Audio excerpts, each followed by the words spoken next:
What's up mga papi? Have you ever wondered kung ano yung lumalabas na bubble galing doon sa air pump natin? Natanong nyo na ba sa sarili nyo yan? Ano ba yan? CO2? Oxygen? Kung hindi nyo rin alam, ikikwento ko sa inyo today. Let's do this! Throw your hands up if you with it. Drop it. Well, may confession ako sa inyo mga papi. Dati, akala ko, yung mga bubbles na yon na lumalabas dun sa air pump natin is actually oxygen. Pero, habang tumatagal ako dito sa fish keeping hobby, naintindihan ko na hindi pala oxygen yung lumalabas dyan sa air pump natin. Yung air pump natin, hindi siya nagpo-produce ng oxygen. Hindi rin siya nagpo-produce ng CO2. So, ano yung mga bubbles na yan na galing sa air pump? Yung mga bubbles na yan is yung air sa paligid ng room na hinihigop ng air pump natin and nilalabas niya doon sa air stone natin. O, ito pa yung interesting part dyan. Diba? Diba kita mo to, Vince? Most of the oxygen na ginagamit ng fish natin doesn't come from the bubbles themselves. Yung mga bubbles na yon. In fact, by the time those bubbles reach the surface, konting-konti na lang or very little oxygen has actually dissolved dun sa water. So, the real magic happens on the water surface. Ayan, yung water surface.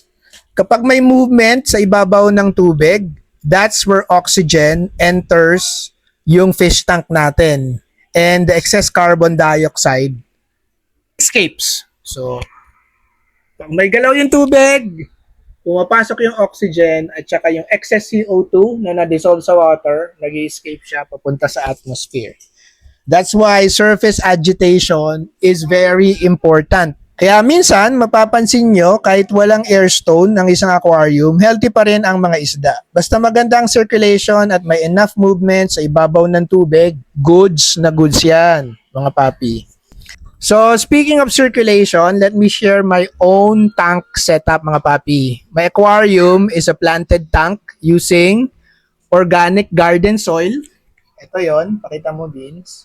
As the base substrate, topped with lava rocks. Yung lava rocks, yan yung mga kulay red na stones or rocks na nakikita nyo na nakatap dito sa garden soil natin. So, instead of expensive commercial aqua soil ang gamitin ko, I wanted something budget-friendly but still capable of growing plants. Kita nyo naman, napakadami kong halaman dyan. I also have 2 pieces of driftwood, yung nasa likod. Makita mo? That I collected near a lake during one of our family trips to Balay Isabel sa Batangas. So, yung dalawang driftwood na nakikita nyo, nakuha ko lang yan sa, sa lake, dun sa likod ng Balay Isabel nung nagpunta kami sa Batangas. So every time I look at those driftwood, hindi lang siya decoration. It's actually a reminder of a family road trip or a team road trip.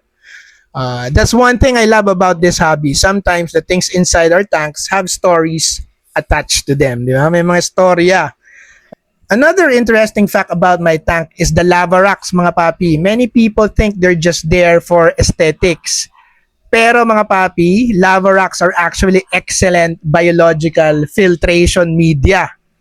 Yung rough and porous surface ng lava rock provides thousands of tiny spaces where beneficial bacteria can live. And if you've watched my previous videos, mga papi, you know that beneficial bacteria are the unsung heroes of our fish tank, di ba? They convert toxic ammonia from fish waste into less harmful compounds. So without them, even the most expensive fish tank can crash. So importante talaga yung lava rock natin, hindi lang pang aesthetics yan, mga papi. I also have several Anubias plants, di ba? Makikita nyo naman dyan, ito yung Anubias natin at saka yung mga maliliit na yan. So those Anubias plants are directly tied to the lava rocks, mga papi, as you can see. So one mistake many beginners make is burying Anubias into the substrate. So yung mga Anubias tinatali lang yan sa mga lava rocks or sa mga driftwood. Hindi yan tinatanim directly sa lupa mga papi kasi mabubulok yan. Yun nga, when that happens, the rhizome can rot. So yung pinakaugat nung anubias natin, mabubulok yan pag binaon nyo sa lupa. Anubias actually prefers being attached to rocks or driftwood. It's one of the easiest plants to grow and perfect for beginners because it doesn't require a strong lighting or a CO2 injection. So yung anubias natin mabubuhay yan maski na hindi ganun kalakas yung lighting mo at saka maski wala kang CO2 sa tank natin. Now, here's another interesting fact, mga papi. If you ever wonder why fish seems more active after a water change, it's not because they suddenly became happier. Di ba? Hindi sila naging masaya dahil nag-water change ka. Fresh water usually contains more dissolved oxygen and removes accumulated waste products. That's why many fish become more energetic right after a water change. It's like opening the window in a stuffy room. And since we're talking about oxygen, mga papi, here's something many people don't know. Warmer water actually hold less oxygen than cooler water. That's one reason fish can become stressed during extremely hot days. So if you're keeping fish in our tropical climate here in the Philippines, proper circulation becomes even more important. Kaya meron tayong air pump di ba? And by the way, going back to the air pump, hindi oxygen yon, hindi CO2 yon. 78% is nitrogen, 20% oxygen, and yung remaining 2% is other gases yata yun. So again, at the end of the day, one thing I've learned from this hobby is that successful aquarium isn't about buying the most expensive equipment, mga papi. Hindi yung bili tayo ng bili. It's about understanding how everything works together. Yung substrate, yung mga halaman, yung beneficial bacteria, yung filter na ginagamit natin, and of course, yung movement ng water. And even those bubbles we often take for granted. Every part plays a role in creating a healthy ecosystem. Kita nyo naman yung aquarium natin, di ba? Nagtatribe. So the next time you see bubbles rising inside your aquarium, remember, those bubbles aren't oxygen generators. They're helping create the condition that allow oxygen to enter the water. And for me, that's one of the things that makes this hobby so fascinating, mga paps. The more you learn, the more you realize that nature has its own way of doing things.